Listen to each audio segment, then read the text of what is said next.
This presentation outlines the development of European colonies in the future United States and Canada from 1565 to 1700. Spain has been colonizing the Caribbean, Mexico, Central America, and Latin America since 1492. Colonization north of Mexico in what is now the United States and Canada began 73 years later.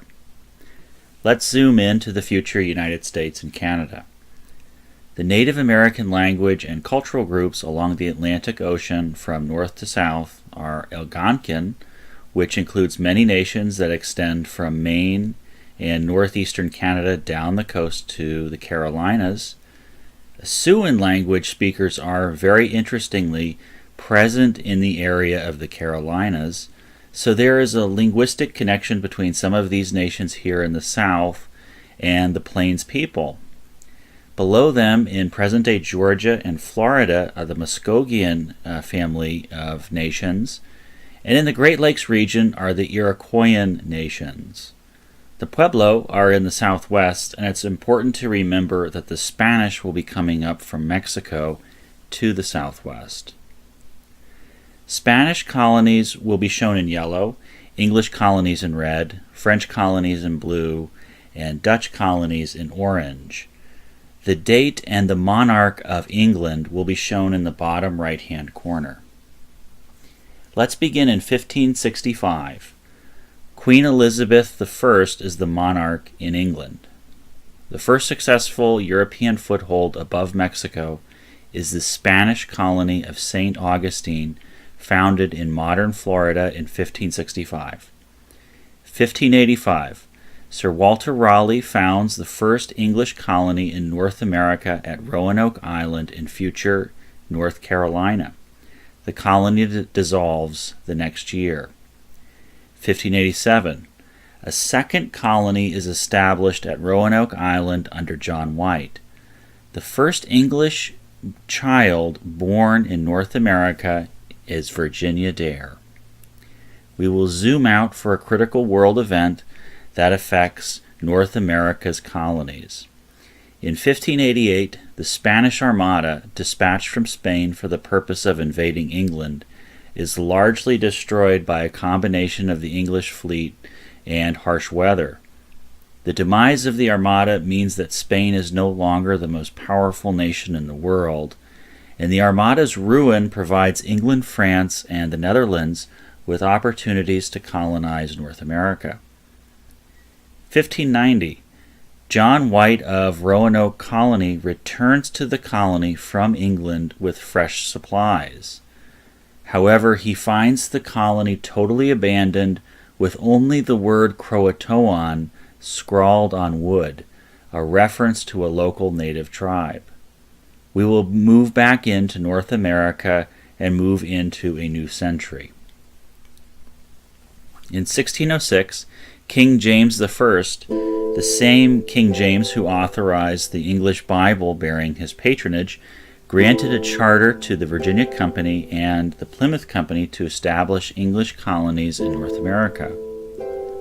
In December of 1606, Captain John Smith is one of about 100 colonists who sail on the ships Susan Constant, the Discovery, and the Godspeed.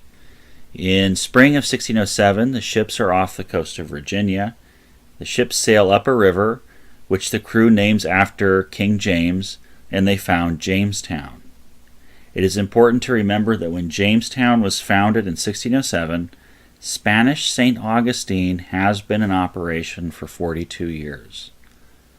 A second English colony set out for North America in 1607 from the Plymouth Company. This second venture landed much farther north in modern-day Maine, at the mouth of the Kennebec River at Sagadahoc. This far north colony does not last, and the settlers return to England. Samuel de Champlain of France has a fort erected at Quebec the next year, 1608. In 1609, yet another European power is now in play in North America. The Dutch are on the stage in future New York State. Henry Hudson explores the river that bears his name. In the same region, the French explorer Samuel de Champlain furthers French interests in the Northeast, charting the lake in New York State that bears his name. We often focus on the Atlantic coast, but it's important to remember that colonization is occurring in the American West as well. In 1610, the Spanish settle Santa Fe in future New Mexico among the ancient civilization of the Pueblo. All at once, 4 powers are suddenly active in North America.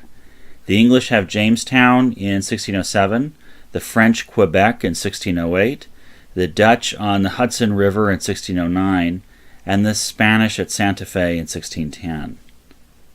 But Jamestown is in danger in 1610. The colony is starving. Pocahontas provides food assistance to Jamestown's starving colonists. The Baron de la Warre arrives with more ships and settlers, and the colony gets a second life. 1613. John Rolfe cultivates West Indian or Caribbean tobacco at Jamestown. This begins the first profitable venture in English North America and establishes tobacco as a cash crop. 1619 is a critical year at Jamestown. 2 contrasting institutions are born that year. One institution is the House of Burgesses, which is the beginnings of representative government in North America. This is contrasted by the first shipment of slaves to Jamestown in that same year. Thus, the American South's contrasting traditions of representative government and slave labor are born in the same year. Another English venture begins in 1620. The Mayflower sets sail with Pilgrim separatists and strangers. Strangers are Mayflower colonists that are not a part of the separatist religious movement. The Mayflower separatists are actually distinct from other Puritans. The Pilgrim separatists on the Mayflower want a full separation from the Church of England, whereas other Puritans want to purify or reform the Church of England. So there is a distinction between radical separatist pilgrims and Puritans. The Mayflower lands at Cape Cod. Plymouth is founded there in the future state of Massachusetts, a name derived from a local native nation. The Wampanoag are there at Cape Cod. The Mayflower Compact is signed on board the ship, a very early governmental document in the future United States. 1622. The Powhatan Confederacy attacks Jamestown, and the colony's future is again uncertain. King James wants more direct control over Jamestown. In 1624, the Dutch establish Fort Orange at present-day Albany, New York. 1626. The Dutch West India Company establishes New Amsterdam on Manhattan Island. The Lenape and other Algonquian natives are present there. 1630. King Charles I grants John Winthrop a charter for the Massachusetts Bay Colony. 1,000 Puritans, including women and children, sail for Massachusetts. Boston is founded. This settlement is much larger than other English settlements thus far. Because Massachusetts Bay Colony brings significant numbers of women and children, Boston and the surrounding area will have explosive growth rates. In 1634, Lord Baltimore establishes St. Mary's in Maryland, the first English Catholic community in the Americas. Lord Baltimore argues for the free exercise of religion for both Protestants and Catholics. 1635. The Puritans established the Boston Latin School, the oldest public school still in use in the United States. A critical element that the Massachusetts Bay Colony brings to America is an expectation that all members of society, both boys and girls, are expected to read the Bible. Harvard is founded the next year in 1636, just 6 years after the Massachusetts Bay settlers first arrived. Puritan New England will be among the most literate societies on the planet in the 17th century. Also in 1636, the scholar Roger Williams founds Providence in Rhode Island. Williams becomes fluent in Algonquian while living among the Narragansett natives there. 1637 is a tragic year for the Pequot people. New Englanders massacre the Pequot at Fort Mystic in Connecticut. Concurrently in Boston, Anne Hutchinson gains fame as a reformer who questions the power of clergy in her Puritan community. She and her followers leave Boston for Rhode Island in 1638. Anne is very popular, and many Puritan men held her opinion in high regard and listened to her opinions. A common theme in New England settlement is that excommunicants will bring followers to a new area and found a new community. New Haven, Connecticut is founded the same year. Also in 1638, Swedish colonists found Fort Christina near modern-day Wilmington, Delaware. In 1642, back across the Atlantic, England falls into civil war between Parliament and the Crown.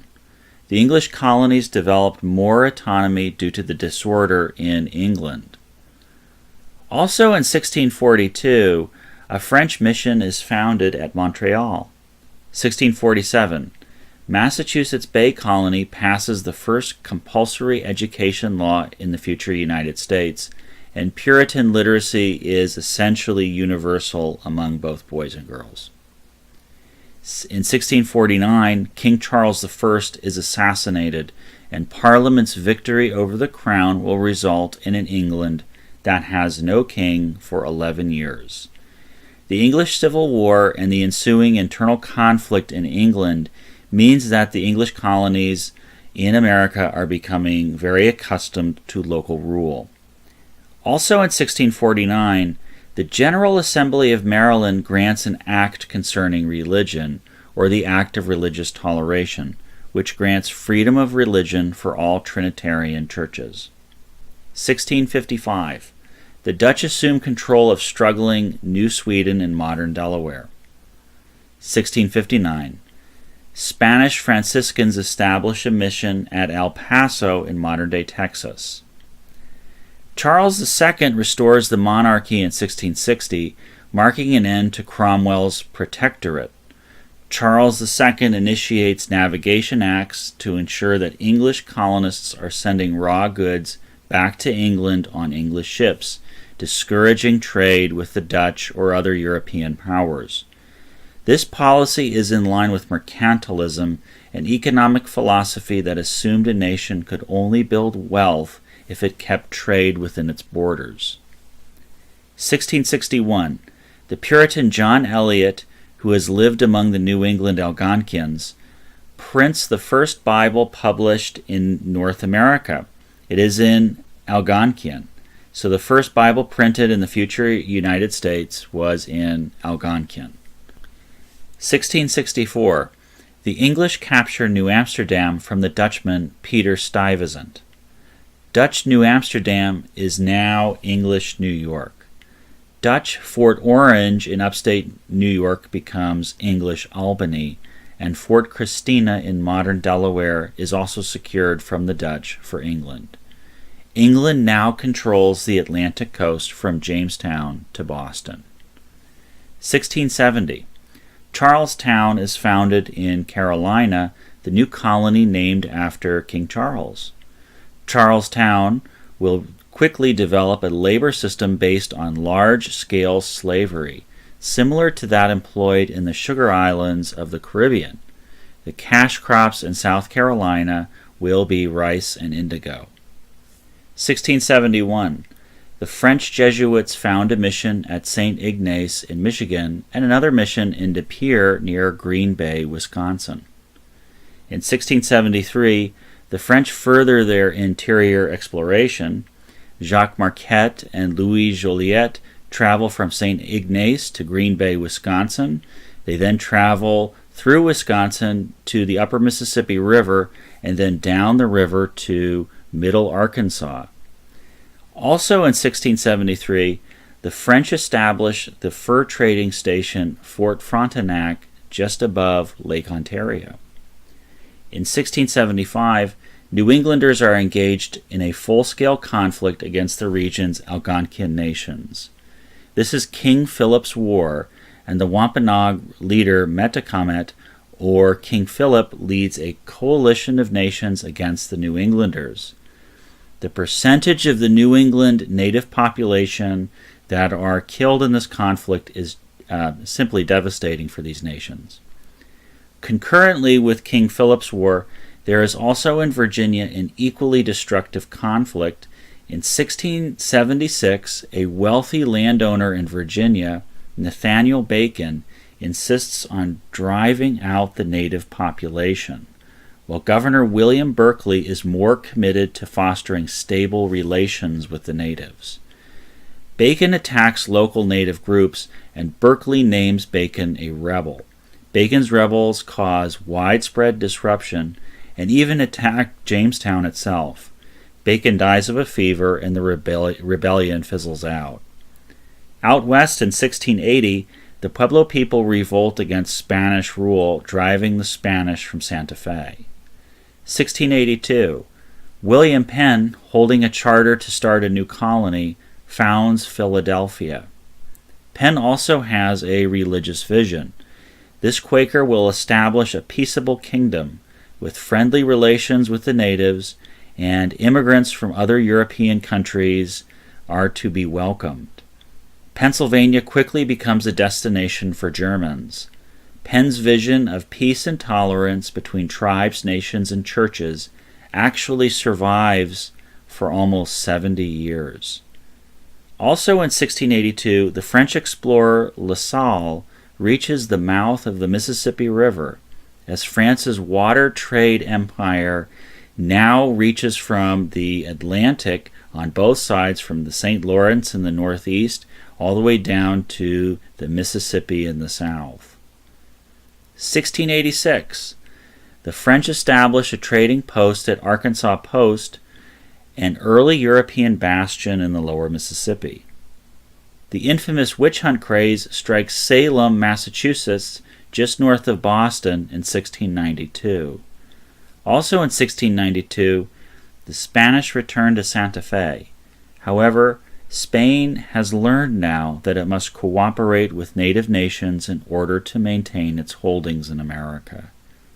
1699, Williamsburg is established as the capital of Virginia, named after King William. By 1700, England, France, and Spain all have strong footholds in North America.